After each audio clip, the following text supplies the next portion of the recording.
Before you came to China, how many countries have you lived? Well, I've lived in 5 continents already. I've Oh, lived in South America, Central America, North America, Africa, Europe, and now Asia. Wow, what are they?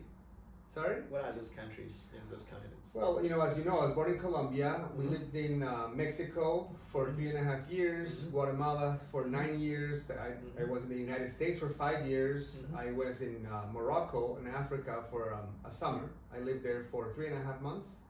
I lived in France for 4 months, I think, during my study abroad. And I've been living in China for 13 years. So, yeah, it's been a while. It's been a wild ride. Okay. How many foreign languages can you speak? Well, if you count Chinese, it would be 5.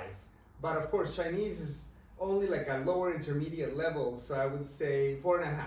Oh, okay. There would be English, Spanish, Portuguese, and French. Wow. I love those languages. I learned them all through college. As I said, I lived in France. We actually lived in Brazil for a summer as well. During my freshman year in college. Life experience is so rich. And it's allowed me to really come to understand human beings in a whole different way, which is awesome. I am a human being lover. I love humans. I think they're amazing creatures. What are some of the challenges you face when adjusting to the culture and lifestyle in China? When I first came to China, as I said before, everything was different. And so I was challenged in my beliefs, in my customs, in my lifestyle, in the way of doing everything. But after 13 years, I've been able to adapt a lot more to this culture and the way of being.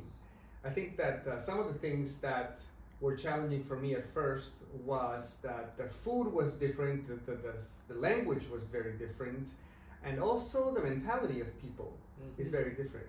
And one of the reasons that I've developed my work here in China is that I see that people here have different ways of doing things, and I respect that, and I think it's great. However, sometimes they're not happy in the way they're doing things. And so I'm able to come in and give them a different perspective, like how do people do this in other places in the world? And what are their results? And then maybe some Chinese people decide they want to try different lifestyles, different ways of thinking, and then that can help them be happier. So that's my work.